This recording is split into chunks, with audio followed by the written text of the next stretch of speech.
Hey, what's going on? My name is Brian Bauer, and today we have a new podcast. It's out with a guy that I found on Instagram named Jack Wood. Been chatting with him a little bit lately. Anyway, you guys may not know him, but he is starting to grow fairly quick on Instagram in the last so many days of posting this video, which is early March 2022. So in this podcast, we do talk about actually being a musician on Instagram and, you know, how to actually maybe grow that, or at least how he's growing that. And we talk about some of his successes. We talk a lot about playing guitar, metalcore, because he's a big metalcore guy, and of course Kemper profiler. Anyway, I really enjoyed this one. Jack was awesome, you know, to hang out with and do this. So thanks so much. Make sure to check him out, and let's get straight to the podcast. Hey, what's going on, everybody? My name is Brian Bauer, and we're back with another interview podcast today with a guy named Jack Wood. You guys may not know Jack Wood, but I know him from Instagram. He's been growing over there. Someone post a hell of a lot more than me on that platform.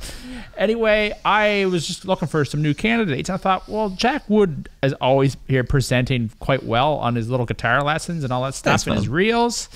And I figured, hey, this might be a great conversation. So I figured I would ask him, and here we are, finally actually doing this thing. Well, how's it going today?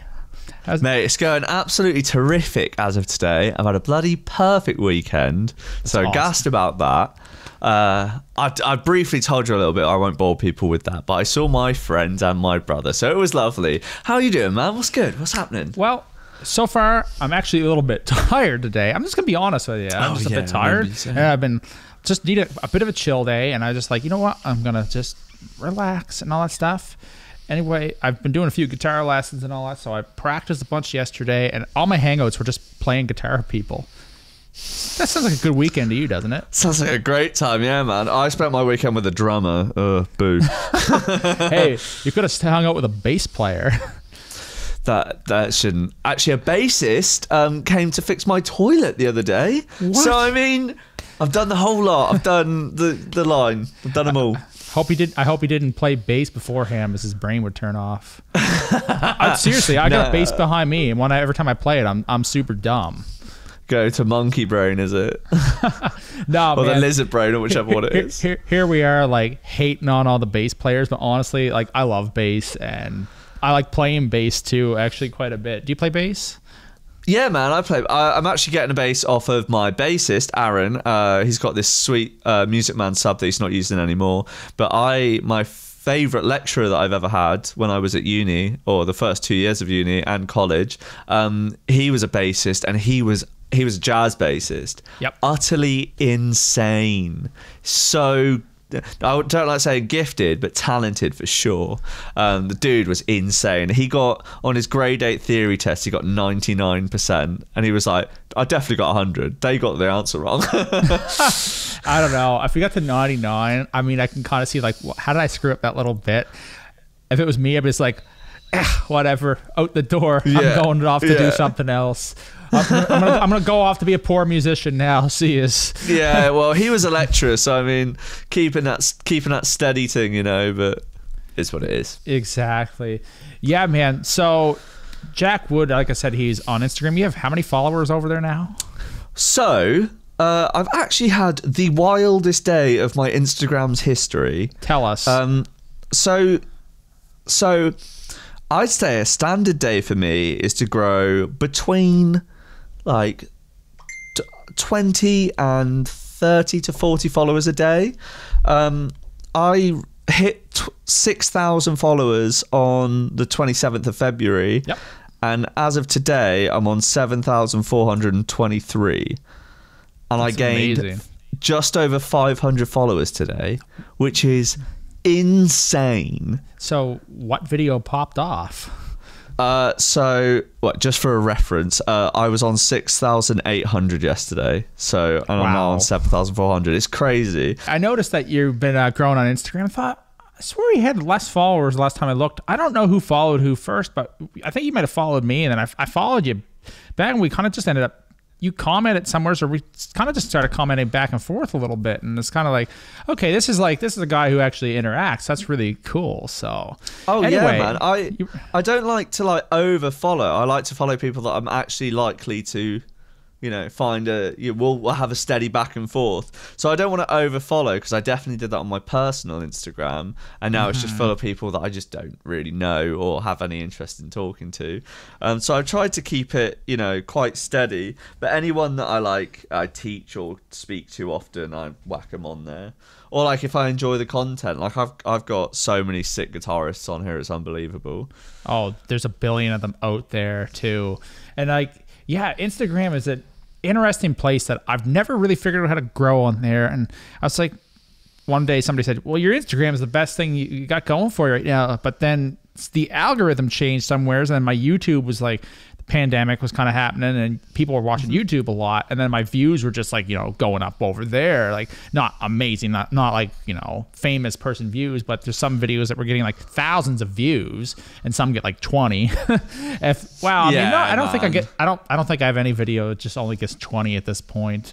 They'll at least start with 50 before I share it or something, depending on what it is. Well, mate, I get like 8 views on my YouTube videos. Yeah, it's a different thing. And then one day, like I was talking to, what's her name? Lisi Tigra. I don't know where she's from, over in England or someplace. And she's a great player. And it's like, I'm like, she was posting something about that in a story. And it's like, it's like Instagram's tough. Like my YouTube, I know is going to surpass this like real soon. And it did last year. Just all of a sudden, boom. I've never hit 1,000. Cool. I've never hit 1,000 on IG ever. I'm just like shy of it. But how often do you post? Not enough. And that is one thing that I think it's great to talk about. So tell us, how often should a person post on a guitar Instagram? Any Instagram? I, without a doubt, post every day. Sometimes twice a day. But you could argue quantity over quality. I try and put as much quality as I personally can into it.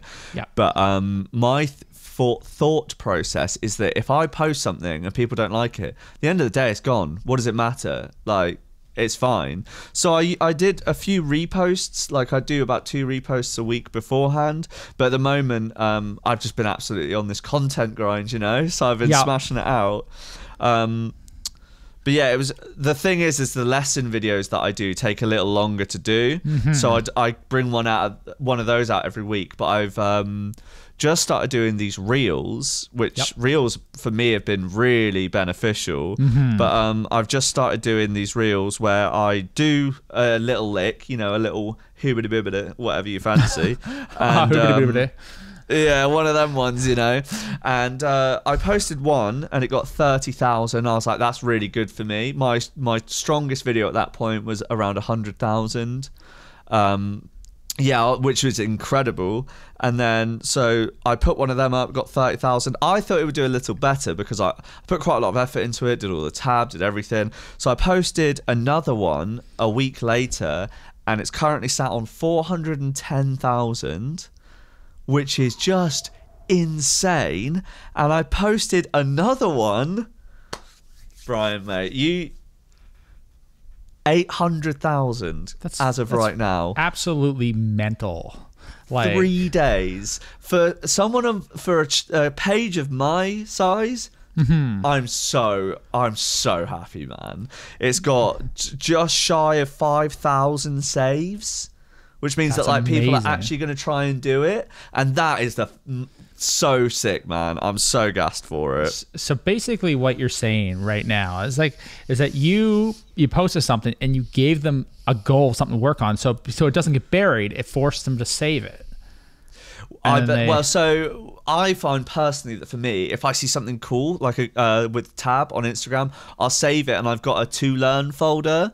And I'll just go through one day if I have a free time and I'll learn it. I suppose I'm not the only one by the sound of things. But yeah, man, that 800,000 one is definitely where the boom came from today. Because I've gained almost 600 followers. And like that was beforehand 10% of my audience. So it's a stroke of luck, I reckon. Sorry. Tell me, is your notifications on your phone, or is it just like going off constantly? I had to turn them off, which feels like because I was just trying to show my brother who came to visit today. I was trying to show him a picture, and it just kept like dipping, and I was like, oh my god. Which, oh my god, it's sick, don't get me wrong, but I was like, my phone is irreusable. I gotta do something about this. Yeah. So here is a question for you, since we're on this topic right now. Like, we haven't even gotten to talking about guitars or nothing yet too much. We're just talking about like getting somewhere in social media, which I think honestly, like for somebody like me or somebody else that maybe is watching this is kind of it's a big deal to a lot of people. It's a modern day problem. It 100% is a modern day problem, and just because you don't have any followers doesn't mean your life sucks. But like honestly, like at this point, when you got things rolling like that, that's a good thing. But you got to keep it up. So hashtags. How do you go about deciding your hashtags? So I actually just use a copy and paste bunch that I trial and error to see which ones did best. So for a long time, I trial and error a lot of stuff. So I post every day. For a little bit, I was debating which days to post, but I was like, if I just post every day, maximum amount of people, it's all good. So on my posts, I use a standard loop of hashtags, and if anyone wants them, I'm happy to just copy and paste them and send them to you. That's fine. Feel free to DM me. But for my reels, I keep it as minimal as possible. I go hashtag metal, hashtag guitar, hashtag, if it's a shreddy thing, I put hashtag guitar solo. That's it. Interesting. Now I gotta try that. So I keep it short and sweet with reels. So one of the things with reels, and I gotta sit there and do it, but it's just sometimes like I just think I hit a little bit of a burnout there for, not burnout, but just tired. Like I have enough things to do. I kind of went ham on like a couple projects there, and then like I mean I gotta work during the day too. I'm just here making excuses, but I'm just saying that sometimes. I hear you. I work full time as well, so I work full time, do guitar lessons, and I get home and I'm like, I don't want to make a reel today. Yeah. No, what I try to do is I put my main content over to YouTube. So like right now, like this will cover the week, although one video a week is not enough, but hey, I have other sources of income, and that's just the way it goes. And I have to know when to prioritize what for my own energy to go to what places. And then I have to also think about how am I going to spend my time? Do I have a video to edit? Do I have this to do? Do I have and one of the things too is like, you got to put time in your instrument. And that's what I've done 2 guitar lessons in a week this week and been learning a ton. It's like you've been taking guitar lessons. I've been taking guitar lessons. One guy, Philip, he's awesome. And I'm going to, just because of, sometimes I like to put like just a special link down below. It's like, I talked about somebody. I'm going to put Philip. I cannot pronounce your last name, buddy. But he's from North Macedonia. He has a channel and all that stuff too. He's actually a mandolin player, cellist, all that stuff. And he said, I'll teach you some stuff. And I'm telling you, I sat there like, man, I don't know a damn thing about playing guitar right now. And he's like, just showing me things. And like after about a day or two, I'm like, I'm just picking it up. Like I have the basis to do it. And Quentin from Red Method, every so often I pay him for a lesson. I just like having a different perspective of things. And he teaches.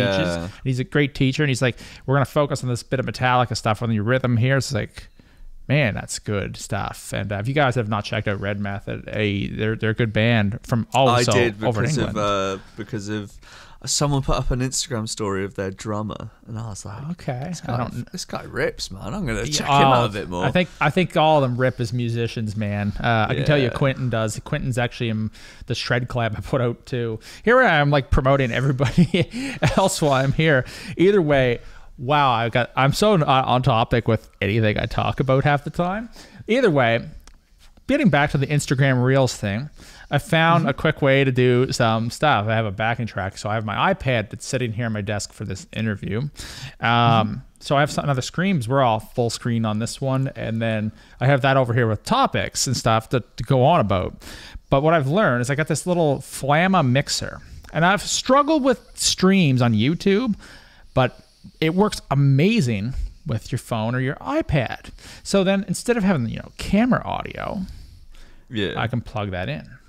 And then I can use this mic, and it all records right into just the generic camera app. So one of the things I did is I would sit there and just live play as whatever happens, until I get a good take, and then I just go through, delete all the other ones, and I have them on my phone, and it's easy to edit in Instagram. And it's like, okay, I need to do that bit more of that. And what I think, and I have a question for you.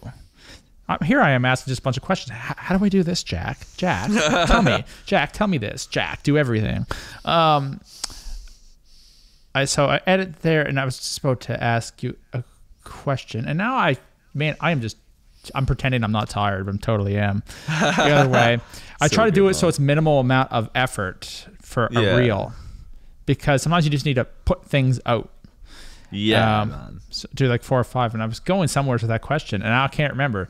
Terrible, because this is how I wing things. But. Were you going to ask how I edit reels? Yeah, sure, go for it. Tell me. It's so sorry. It just seemed like that's where it's going. Oh no, tell me about it. I wish it was that simple. I'm actually going to look into that kind of stuff, because that would be really good to do. But I record in Cubase, export the audio to Dropbox, film it on my phone, put it on Video Leap, sync it up. Jobs are good, and flash it up. Right on. That's one thing. If we were playing along with like the song or something, I can just have it running from the iPad into the mixer, and you just have to balance it out, kind of listen back, and it works really good for phone and mobile stuff. It's really good little setup, in all honesty. I don't love the Flamma mixer, but I said I would do a review on that at some point. So when I dig in a little bit more, I'm going to kind of do that in the channel here. But either way, yeah, I'm glad you're doing awesome on the Instagram thing. And it's one thing every so often I'm like, man, I got to push it some more. And I do think the reels do help. Certain things. Yeah. I like your simpler hashtags seem to have helped you. I reckon so, yeah. It's like, one that acoustic guitar did one, and boom, 2,000 views, like nothing. Yeah, that's sweet. And although then like nothing. I worked quite hard on a video with the drummer from Dragged Under. I did a cover for 50 Cent's Indie Club, and nice. Yeah, mate, I was quite happy with it. He absolutely smashed the pots and pans on it. It was he smashed it. It was so good. And only did, and I don't want to sound cocky, but it only did 15,000. But whereas like some of my more like lesson orientated videos do the 100,000s, and I was like, I don't really put a huge amount of effort into some of the lesson ones, because it's just me playing a lick and then I put a tab over it. It's not that difficult. But with that one, we coordinated, we wrote it together, we did all this, and it just didn't do as well as I really hoped, because I thought it was a lot better than it seemed, I guess. Isn't that the fun of doing the internet? Of doing things on the internet? It's like, if you're like, I put all this effort in, it's gonna do great, and then it can be just timing. It can be just down to timing, and you don't know. That's why I did some reposts, to be honest, because some of the things I reposted have just done better and better and better, and I'm like, sweet, yeah, it's still me playing guitar. That's the main objective to push, so I'm just gonna put it up anyway. Yeah, and weirdly enough, like I never saw myself doing gear reviews, but kind of did, and some of those videos have really helped push the channel. But I still find that there's enough people there, it's like they want to see either the original songs or something like that, and that's where like I kind of want to put my focus there a little bit too. Yeah, well, I really liked your new guitar lineup videos with you did Charvel and Schecter. I watched those ones. Oh, that's cool. Thanks, man. I was loving them. I was big into it. See, and that's funny because those sometimes don't do good, but Ibanez, if it says Ibanez, it does good. You want to know? Man. Here's an interesting one for you. This is just a thing I've noticed. Before we move along here, I'm loving this conversation. By the way, this is a lot of fun. Is that if somebody has some expensive guitars, and I don't mean like a $500 Ibanez, I mean like, some really nice Kiesels or something like that. Mayonnaise. Yeah. Oh, Mayonnaise has awesome with their followers. People post, they always repost their stuff. They're really good. Well, if I built an instrument that looked that perfect, I would too. Yeah. So you post that kind of stuff, it seems to get a lot of likes on Instagram. I definitely agree with you. If it looks pretty, people are all about it. People like things that are pretty. Yeah, maybe that's why. If I had the $3,000 it takes to buy a Mayonnaise, I'm sure my views would go, Mayonnaise, hit me up, whatever's good. Oh, hey man, do whatever you need. Yeah, no, hit them up. I've played one of them. They're really really nice. I've played one, unbelievable. Yeah. So either way, I did a video with a mayonnaise with a guy I know in town. His name is Taryn McKay.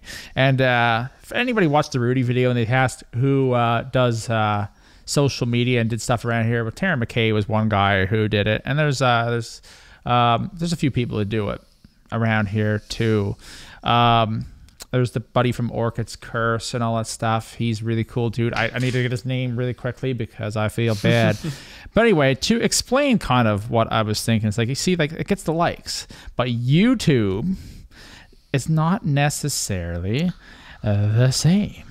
And sometimes you have the jankiest 20-second video of some kid playing the most wild riff, and it's got hundreds of thousands of views, and it's like, thanks for I'm glad the algorithm picked this one up because that's cool. I like seeing that kind of push, you know? Yeah, and it's Keith McLeod. He does that kind of stuff. And there's a few people, there's a few YouTubers stuff around. So anyway, did one on the mayonnaise with Taryn. Sorry, I had to look it up. I'm a human being, guys. Like, cut me some slack. These are conversations for fun. Either way, I did the video, and then one of them did pretty good. It did okay. But I have an Epiphone Les Paul Special 2. Do you know the guitar I'm talking about? Yeah, I know the one. Super beginner guitar.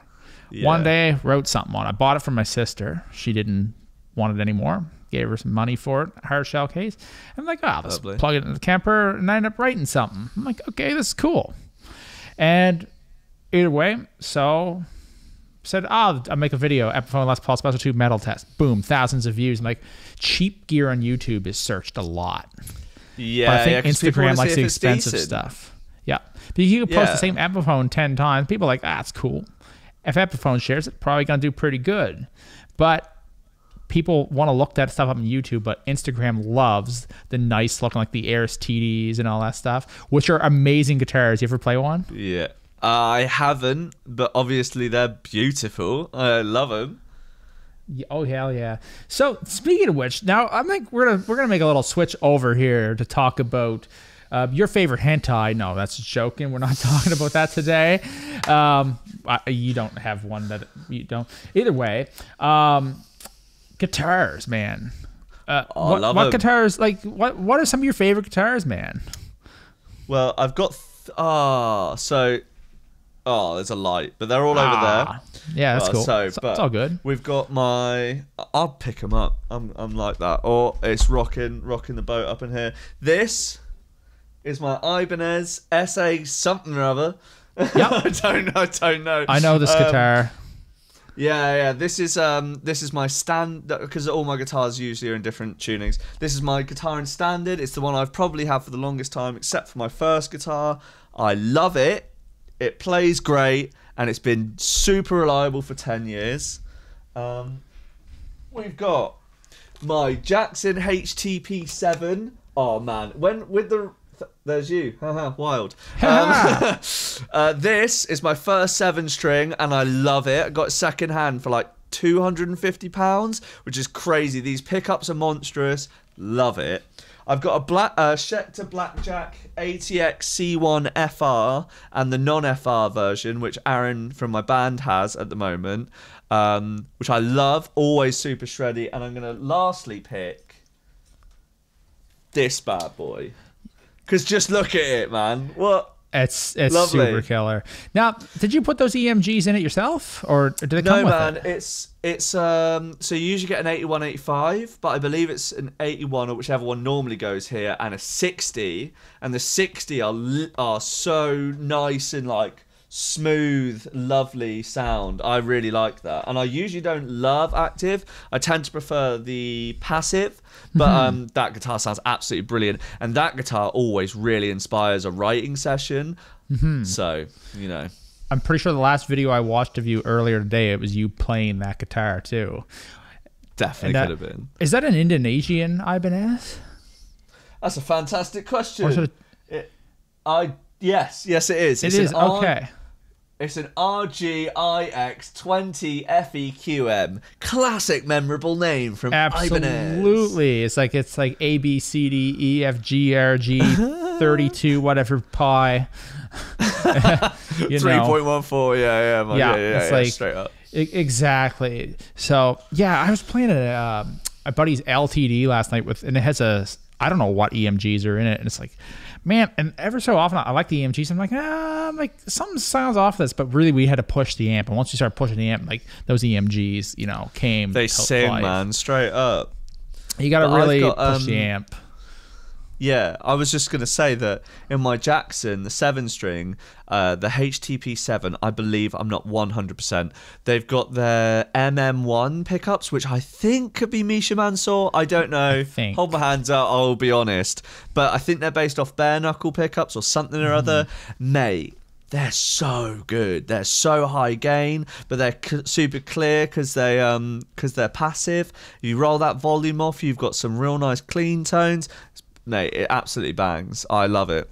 Go Jackson on that one. That's awesome, man. I'm pretty sure that Misha Mansour has his own signature bare knuckles, doesn't he? I believe so, which is why I think they're based on that. And he's also got a load of just gorgeous signature Jacksons. Oh yeah, he sure does. And man, Jackson guitars are killer. One I'm liking right now that there's a couple of them that are just killer. The one guitars. that Amber Delabisis plays, or Who? I might be screwing her last name there. I don't know who that is. Delabisis? She's a really talented Jackson artist. Go find her, guys. She's growing real quick at the moment, which is great to see. Yeah, she has this like black and white, like wood, like natural finish, but like it's so hard to explain. Kind of like lava going down it. I don't know. It's really hard to explain. Right. Looks absolutely lovely. We're grabbing our phone so nice. and we're searching this person up here. In the British terms, I guess we'd say searching up this lad or what, I don't know. And either way, that's fine. Oh no, yeah, that's the wrong thing. Amber Delabisis. There you go. That one. You can't see it, but yeah, I know. Amber, she should come up. Oh yeah, no, she comes up quick because you follow her and stuff. And you said she has this whatever Jackson it is. It's what one is it? That one. Can you see that? Oh yes. Oh, that is cool. I'm pretty sure I've seen one of these. She shreds. She's so good. I'll have to watch some videos a little later on. I am not aware of her at all, but hey, check her out. That's cool. We're here to promote people, you know, not demote people. If we're going to promote people, Joe B Drums, he doesn't need any promotion from me. He's got like 500,000 followers on TikTok, but on Instagram, that boy needs some help at the moment. He needs more. He's down in the dumps about it. He wants to grow it. Ah, man. But he does metal meme drumming and also like drum covers. He's seriously talented. Check him out, please. Okay, so how about this? You send me the link and it will be in the description of this video. Smashing. Love to see it. Yes, there you go. So we can all give him some follows and stuff over there too. Yeah, you can also follow my Instagram at BauerYT. And Jack Wood. You can also follow Jack Wood. You know Jack Wood? You ever meet him? I heard I don't like him. Heard really bad things about that lad, you know. Yeah, I don't know. Maybe. I'm not sure. Maybe he's a jerk. Maybe he's not. I don't know. From what he seemed like he was pretty cool man. when I talked to him. So it's a facade.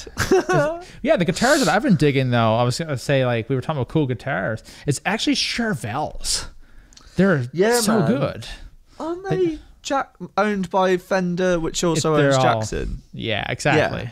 I've got a friend that's I don't know what really he does for them, maybe like a marketing manager for them. Okay. And I've seen him play some pretty gnarly Jacksons and Charvels and stuff, so I've always kept up to date with like what they're releasing, because they just not only do they look good, but they tend to play brilliantly. Yeah, no, they do play really good. But there's another one too that I played. A friend of mine ended up getting one. I said, I gotta try it. I got to play it a few times now. It was the Schecter Nick Johnston Stratocaster. And there's just something about that. I had rented a Fender Mexican a while back for the channel, like 4 months ago or so. And it was mostly just to see, do I still not like these things? Every time you played a Stratocaster before. Yeah. And you know how that volume knob's just in the way? Yeah. And you get that sharp bridge, and you got all this stuff, and then Nick Johnston is like takes all that and improved upon it. Yeah, man. That's what I liked about it. The Fender was brighter sounding. The Schecter is warmer sounding. But the Schecter has this more modern and solid feel, but man, the neck is amazing on it. Like they play great. I would totally rock that Schecter. I'm a true believer in that Nick Johnston signature right now.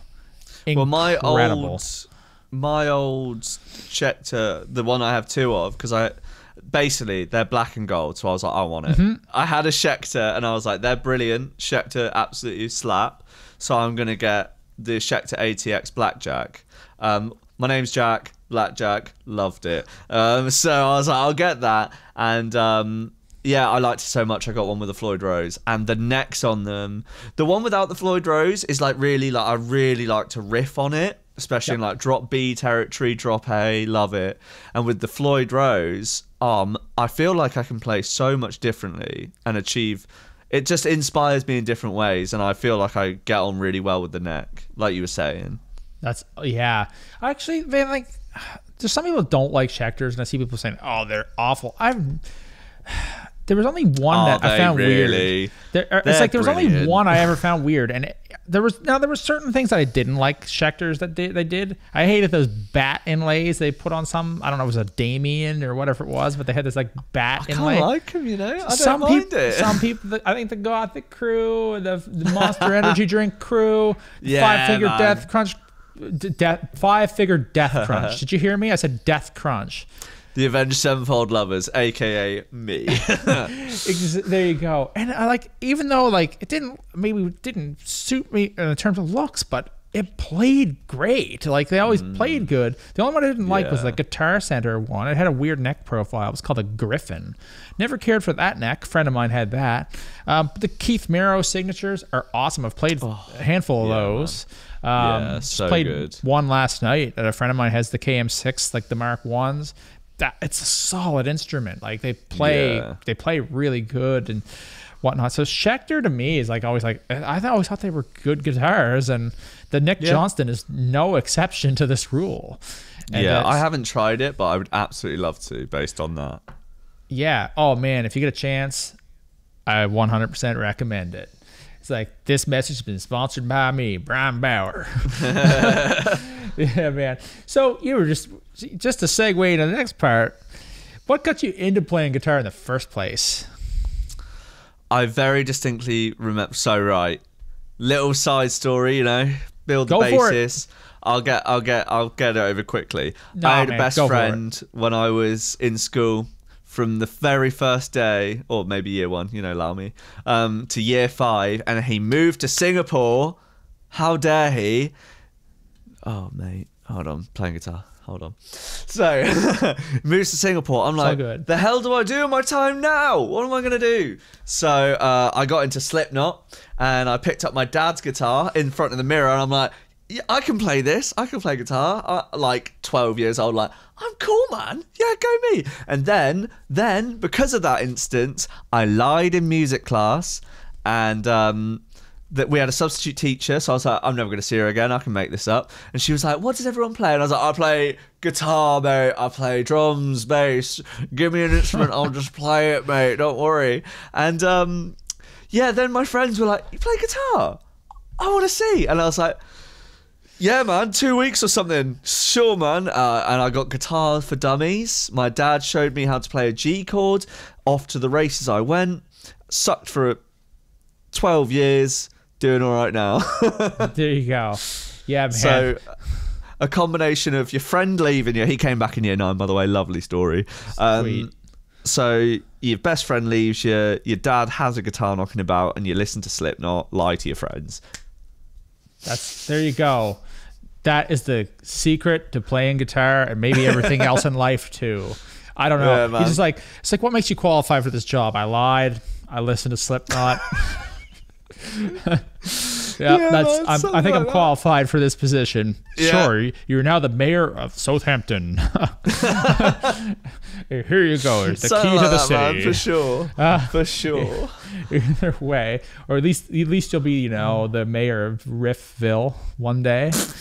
Mate, I'm having a bit of much of a laugh. I have to like pull my face down so it stops aching, you know. Oh, just having a little smile, you know how we do.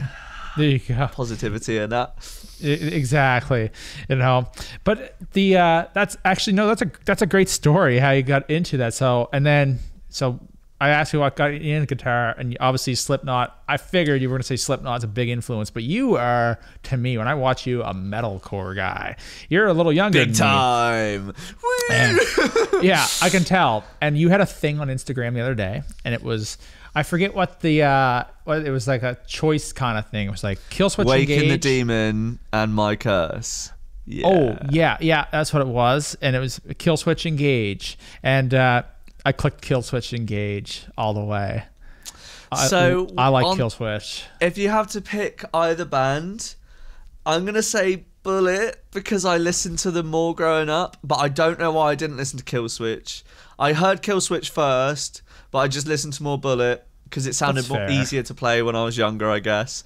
And I love Killswitch, don't get me wrong. And I think My Curse is the metalcore song. Like, if you had to be like, oh, what is metalcore? Well, I suppose it doesn't have any of the, you know those riffs, the 5, 7, 8, open D. Yeah, you know what I'm talking about. I know what you're talking about. So it doesn't have that riff, but it's got the chonky Southern Fried Riffs riff. You know the one.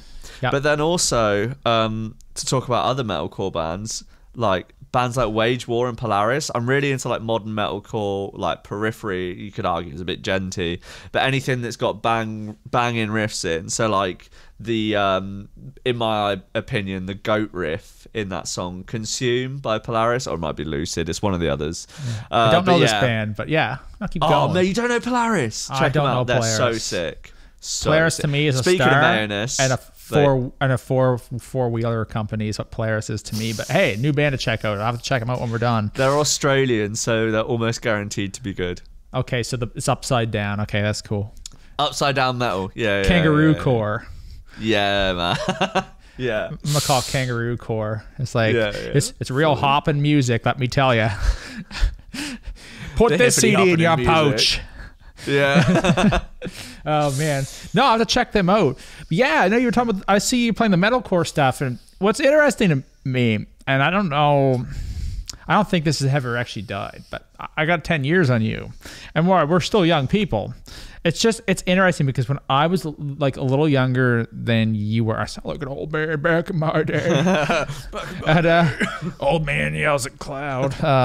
It's like the whole thing was, it's like.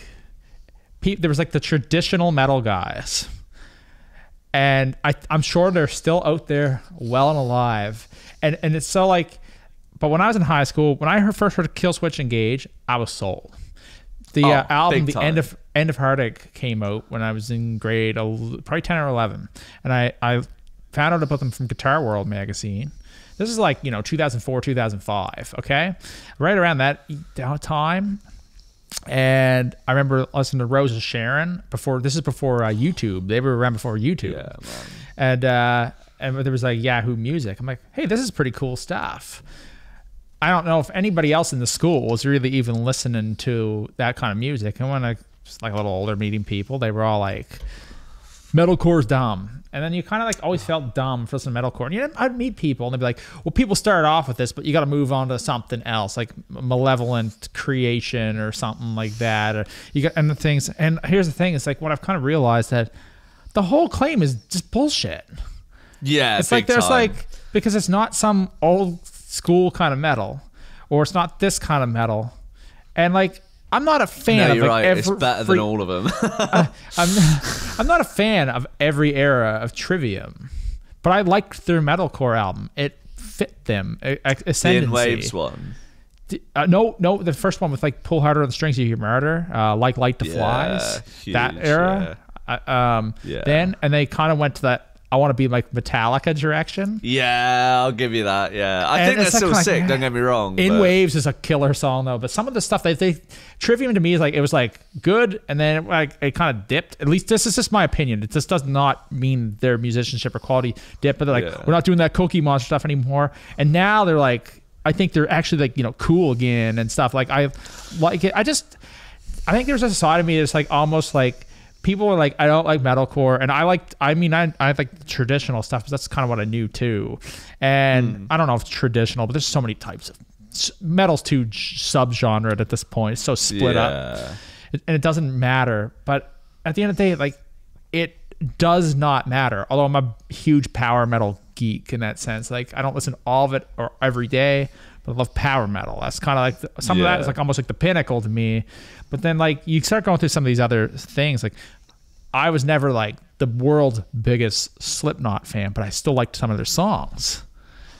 And last year I went through, I'm like, man, I missed a whole bunch of good songs from this band. Like, there always a band I would go through like once a year, and it's like, okay, that's cool.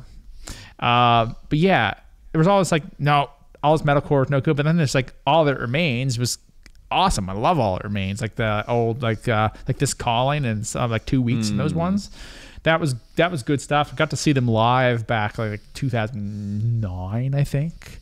It was a while I was but a wee babby. Yeah, I mean, I was, well, I'd have been 20, 21. I don't know. And they came to town with Disturbed. I've seen Disturbed. They were insane. It's funny because like I just didn't. That was the concert. Like, they came back and I never went to it. But I'm going to see my 4th Judas Priest show coming up. So I like Judas Priest and Maiden and stuff. Maiden is still one of the best shows I've ever seen.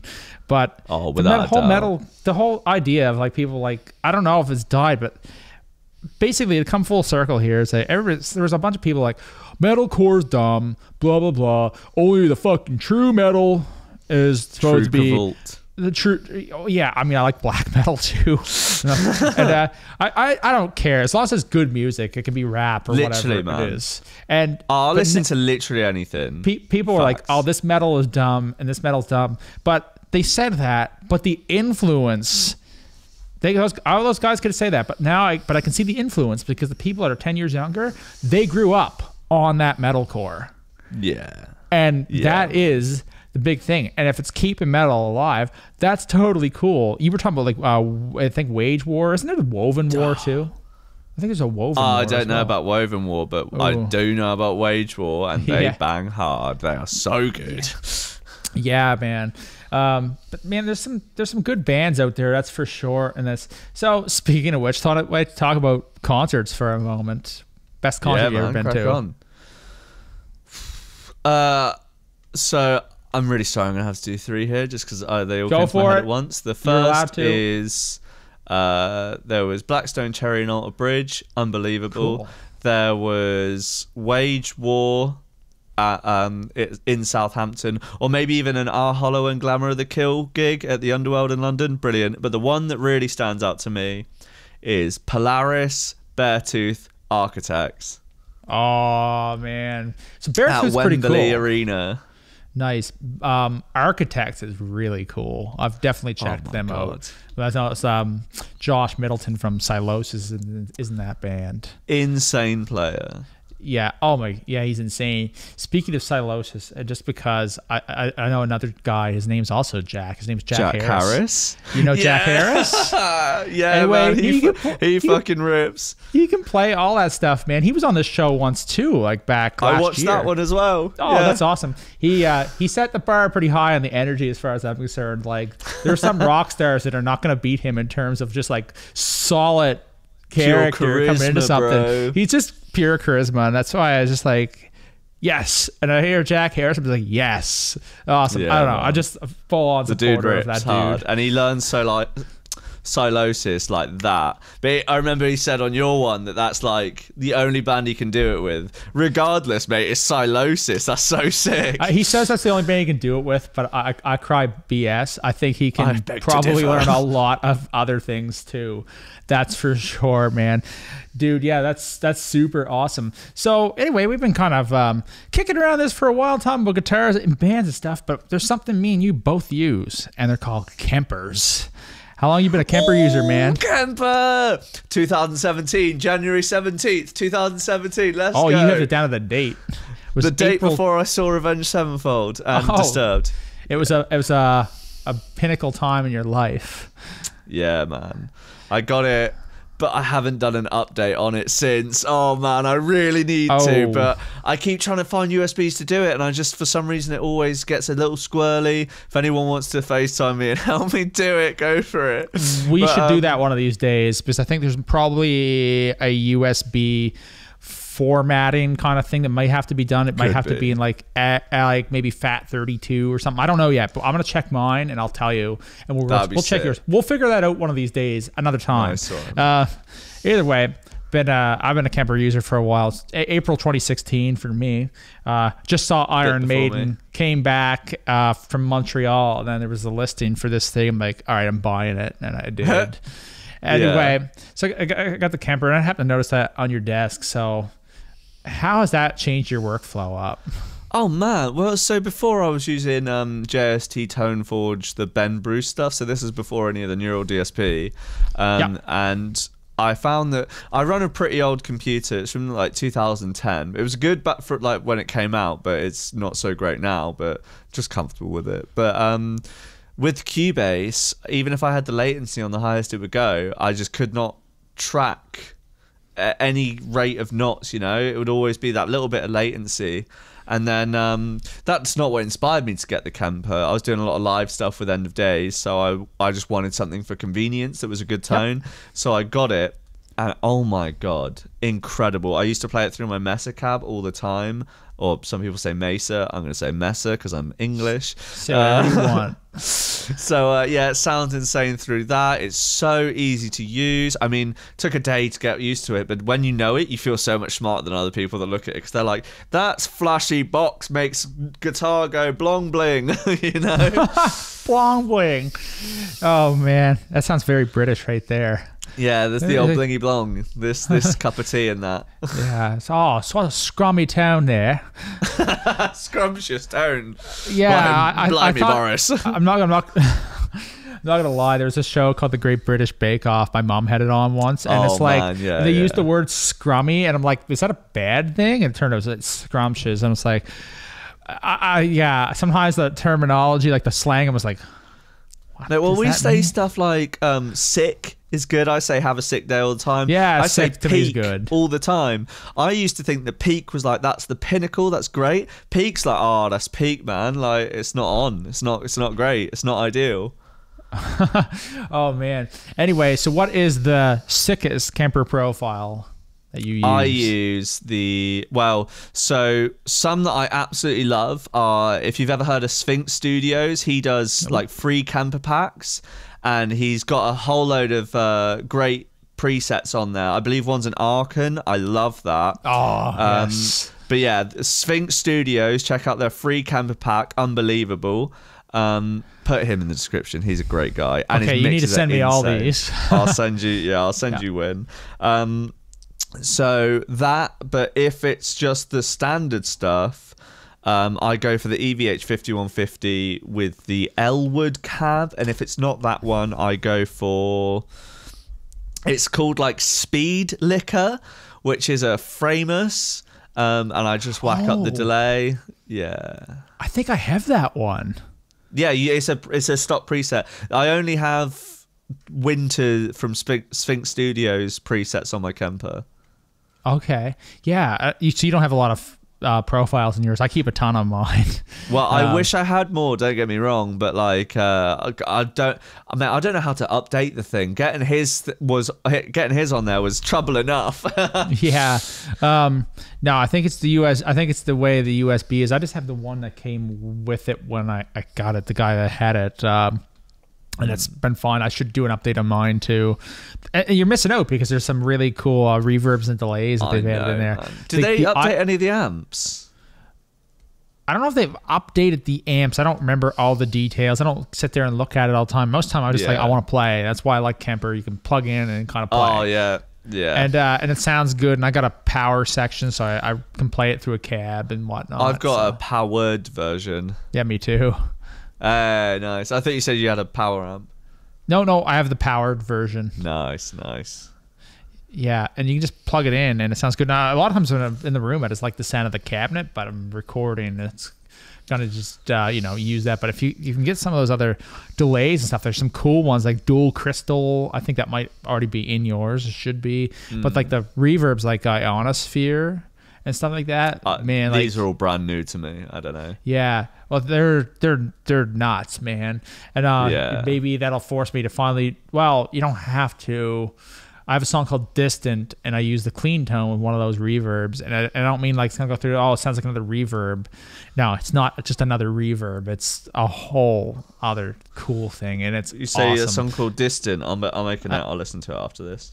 Okay, sounds good, man. Anyway, that's the clean tone. It goes to the outro. That is the clean tone. But the clean tone at the beginning as well, that's in there layered in with the distortion, is also with that Ionosphere reverb. And I actually just leave it in my main performance because I just really like it. I just ran it with the Guido Bungenstock Bogner Ecstasy Clean.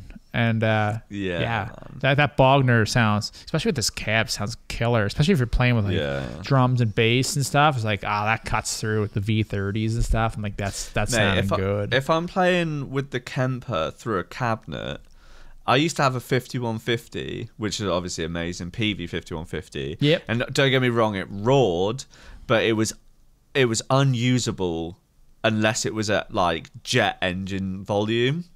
Whereas the Kemper, you can turn it right down and show the other guitarist a riff and not kill everyone's ears. Yeah.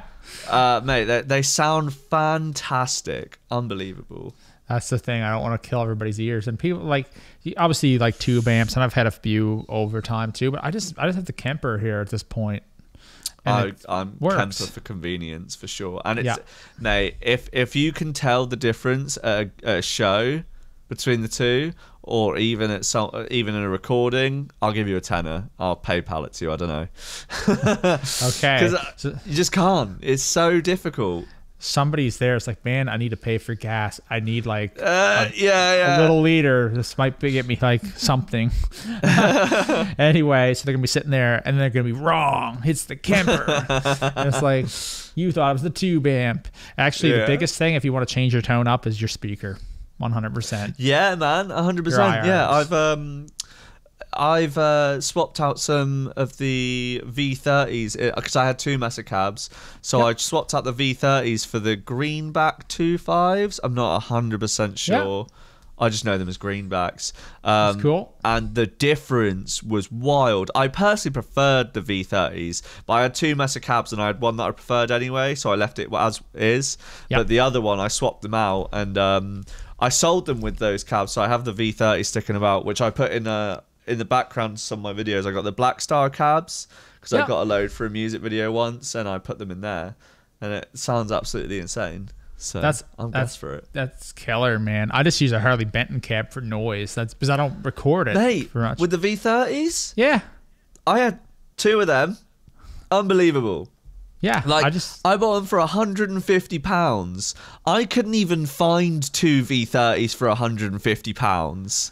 Yep, exactly. It was like a cheaper alternative, but they came in a wooden box, and I was like, well, this is crazy. Someone's done all the electrics for me, and it's cheaper than buying the speaker myself. It's insane. Exactly. That's what I use, and it's cool. It's not the most prestigious thing in the world to play with. Literally, it sounds what's great. It matter? Yeah. Nobody knows the difference. Like, you can be like, the Mesa's better, and there might be some little things about it's better, but for the price, man, they're killer. And unbelievable. I got the vertical because I'm tall and I don't like bending over. So all that. Yeah, I hear what's going on there. Yeah, man, I like that thing, and it works great. But yeah, the Kemper is just, for me, it was just, I don't really need to go to quad cortex or anything like that. It just doesn't make any sense. I would to me like to to try them, to be fair. I would. I tried an Axe-Fx in a Helix, the Line 6 Helix. Oh yeah, I personally, I jive with my Kemper. Don't get me wrong, but I would like to try a quad cortex. Yeah, for sure. So the Axe-Fx stuff is incredible though. I can't knock the Axe-Fx stuff. I've definitely played the Axe-Fx too, and it sounds great. And when you're playing at a loud volume anyway, people don't know the difference. So. Or usually even a studio recording. It's just crazy. Yeah, exactly. And we were using what I was thinking. It was a model of a Splawn Nitrous. and which was like some sort of boutique amp.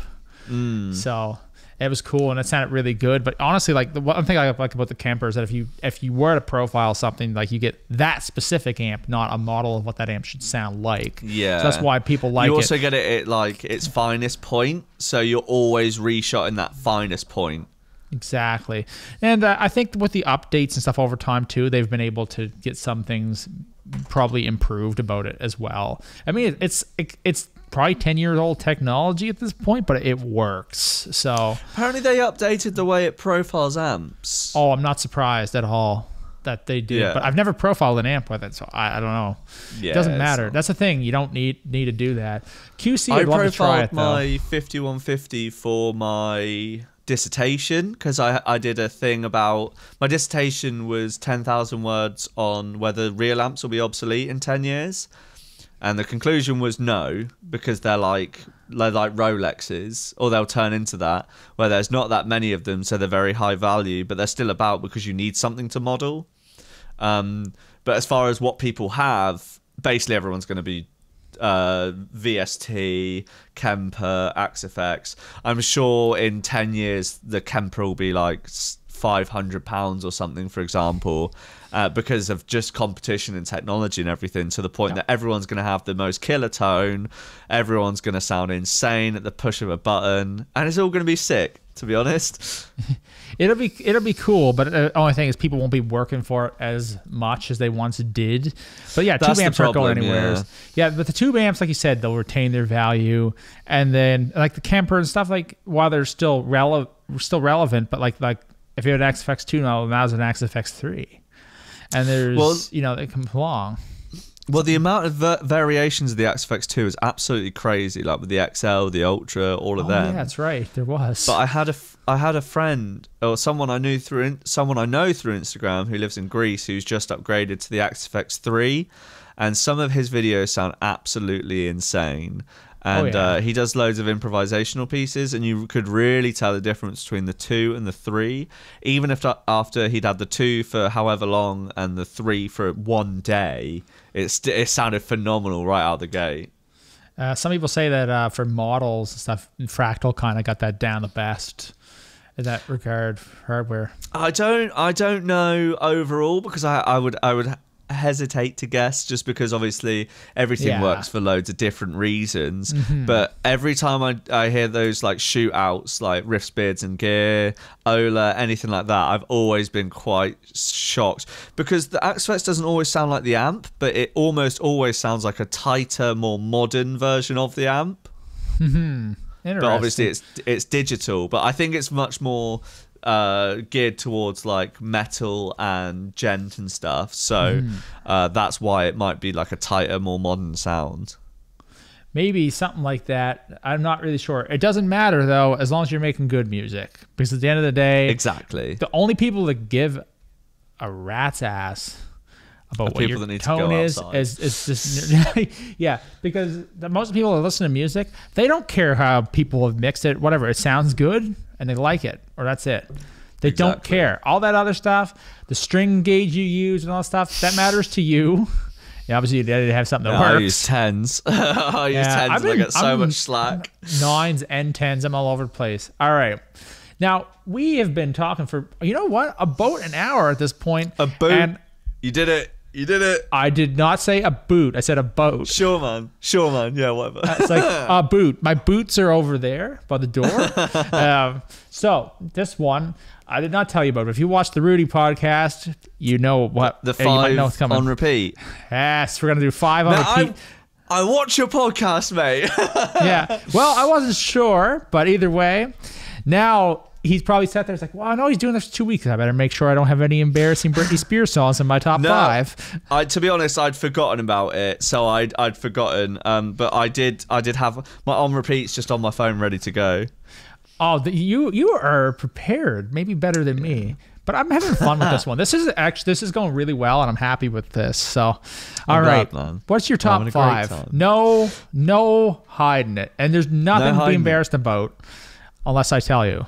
So, here, number 1, We have A Higher Level of Hate by Fit for an Autopsy.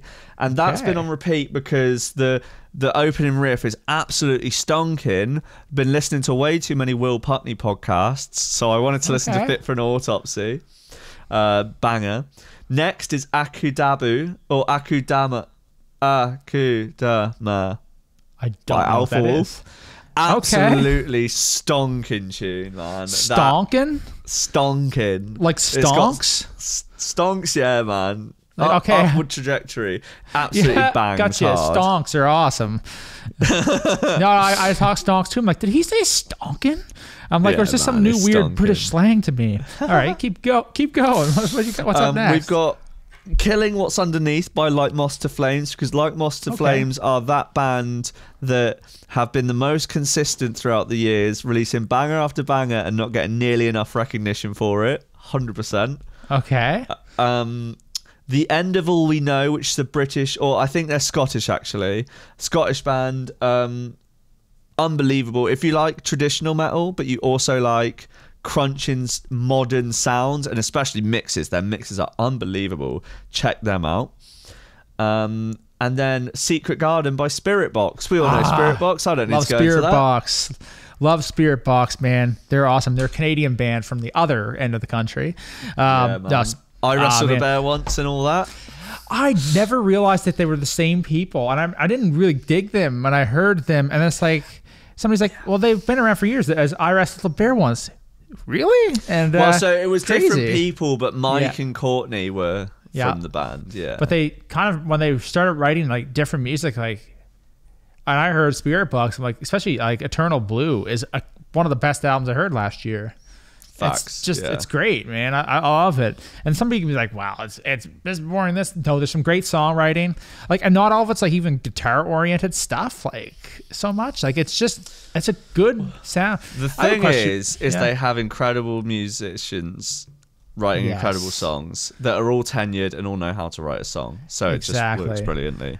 Great. You know, I'll tell you a band that was really cool. They're not my top 5 right now, but Sleep Token. I think they're British. Alkaline, man. Alkaline. Yes. Oh. The Love You Want is another good one on that. There's some that album. I don't remember the name of that album, but it is awesome. If you like more quirky stuff that's like metal or still got metal influence and everything, if you've ever checked out Shields, you know them at all? Nope. They did some tours with Escape the Fate. Incredible band. Their song Black Song is an absolute banger. So they're not going anymore, but check them out because, you know, they absolutely slap. But their guitarist, Kubrick, or Sam Kubrick, he's just started like a new... It's almost like EDM and metal, but like synthwave. Man, I'm doing a terrible job of describing it. Check it out because some of it's... I had to warm to the second song because I heard the riff back when he was working on it, and I was just like, this riff absolutely bangs, but I don't know if I love the rest. And then I listened to it one day on a walk and I was like, you know what, I was wrong, this bangs. Nice, man. All right, because you did it, I have to say what my top 5 are. Give it to me. So give it to me. Here we go, and it's gonna be, I don't know how people think about this one. My first one is Fear of the Unknown by Michael Romeo. You are familiar with Symphony X? Oh yeah. He has a solo album out now, and Fear of the Unknown was that one. I guess somehow at the top. The second one is not a metal song at all. It's actually like ska punk. It's actually it's called History of a Boring Town by Less Than Jake. Oh, Less Than Jake, yeah. Yeah, you know that band? Love it. And I revisited one from high school that I was like, oh man, this is a cool band. This is a good band, or at least this album was good. Page Avenue by Story of the Year. Remember Story of the Year?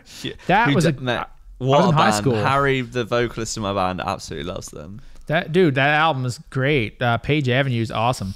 Now this one we go for an extreme turn. The Fool by Flesh God Apocalypse. Do you know Flesh God?